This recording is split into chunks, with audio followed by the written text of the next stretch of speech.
everyone. This is Ashley at the Learning Loft Academy, and today we're going to be going over phrases and clauses. So, these phrases and clauses are words that you are going to encounter often if you are studying English grammar or even linguistics. You are going to come across these words often, and they seem to be very similar. They are similar. But there are some differences. So I'm going to first write out the definition of each of these words. So, phrases. A phrase is a group of words. They are each groups of words. Phrase is a group of words that behaves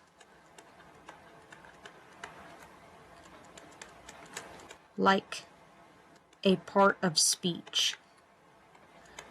So because of this, you are going to see things like a noun phrase, verb phrase, adverb phrase, adjectival phrase. They are just phrases that act like a part of speech. So for example, there's something called a prepositional phrase, and review our video on prepositions if you don't know what that is.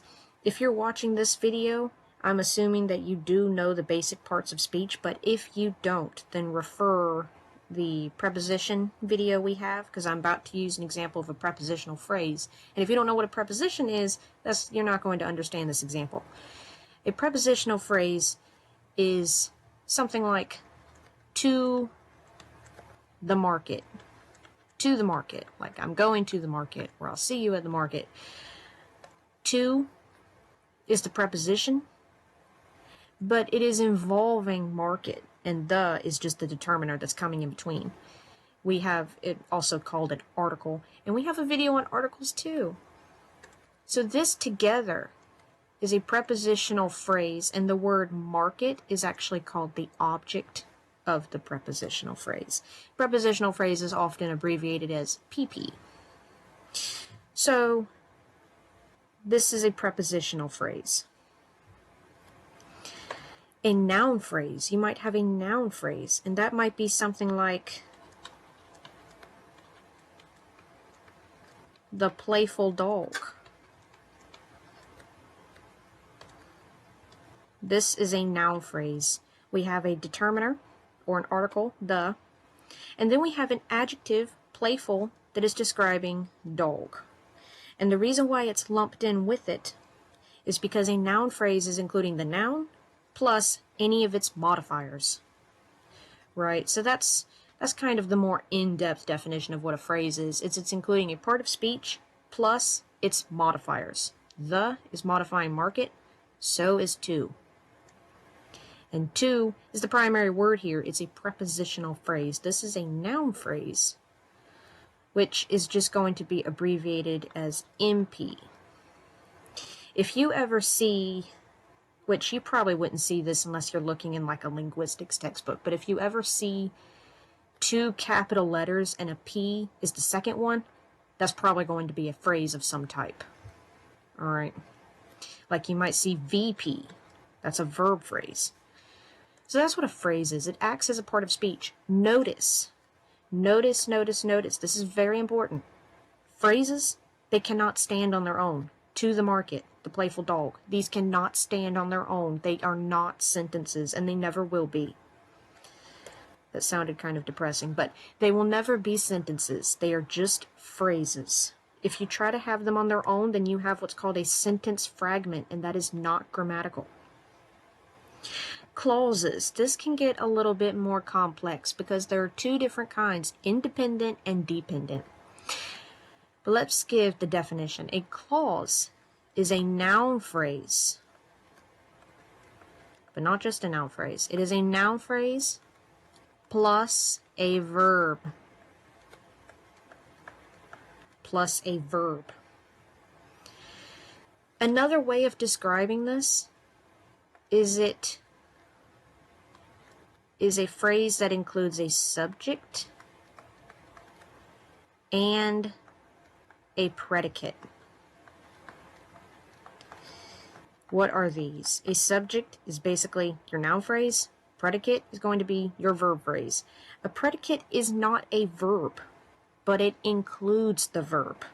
The predicate is just the part of the sentence that is describing what's happening to the subject. In very simple, like 3 or 4 word sentences, the predicate is often going to be the verb, but it's going to often be just the rest of the sentence. Right? So if we have, I'm running out of room here. If we have just something very simple and basic, like Mary is happy. The subject. I've described the subject in previous videos as the main character. Subject is Mary. It's just the noun. The predicate is happy. It's describing what's happening to the subject, how the subject is feeling, what the subject is doing. Right? And this entire sentence, it's not a phrase. Now, is happy would be a verb phrase. And Mary would technically be a noun phrase, even though it's just one noun on its own. But this entire sentence is an independent clause. An independent clause. Because it stands on its own. So let's look at a sentence that might have an independent clause with a dependent clause attached to it. So what if we had, since you were out, I did the dishes. I did the dishes. Alright, so what's happening here? This is under clauses. We have 2 different clauses here. Since you were out is a dependent clause because it cannot stand on its own. Alright? And then I did the dishes. This is a dependent clause. It can stand on its own. I did the dishes. We can completely omit this and it can stand on its own. So this is an independent clause. But since you were out is not, because it starts with the word since. Since is a subordinating conjunction. And if you have a subordinating conjunction, then you have a dependent clause. This sentence cannot stand on its own. You can't just delete this word and say, all right, well, you were out. That's an independent clause. No, it doesn't work that way. You can't just delete this word and act like it doesn't exist. It's there. It's a subordinating conjunction. It is transforming this into a dependent clause with a comma. It's kind of hidden by my bracket there. But we have a comma right here that is separating the two. This is an independent clause. So notice I said that a clause is a noun phrase plus a verb. We have a verb here in this dependent clause, were. Alright? Now we don't really have a noun, but we have a pronoun, and that's good enough. In the world of grammar, nouns and pronouns are often taken as kind of the same unit, because a pronoun can stand in for a noun. Right? We could actually replace this. You were. We could replace this with a noun if we wanted to, since Mary was out. Alright, so now we have our noun there. We can just replace that with she. Okay. So this is a dependent clause attached to an independent clause. Now you can have an independent clause attached to another independent clause. But you can't have 2 dependent clauses attached to each other, because then you're just stringing one sentence fragment to another sentence fragment, and that is not grammatical. But you can, so you can have an independent, I don't think I spelled that right. An independent with an independent.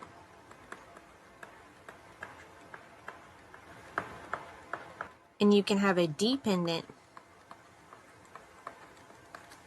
with an independent.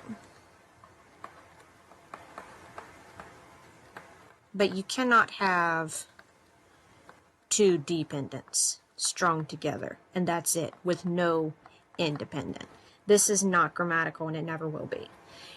These are the 2 situations that you're going to want to have in order to have a grammatical sentence. So let's look at what it looks like when two independent clauses are put together.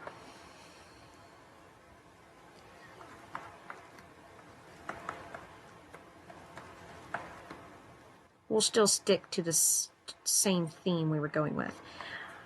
I did the dishes, so you should do them tomorrow. So now we have two independent clauses that are linked by the by the coordinating conjunction so. We have a video on coordinating conjunctions, and I suggest you review that. I did the dishes, one independent clause. You should do them tomorrow, another independent clause, linked by the coordinating conjunction so, and also we have this comma here because you have to have a comma when you're linking two independent clauses. This whole thing is actually called a compound sentence because it's two independent clauses linked together, because they can each stand on their own as one sentence. This is a compound sentence.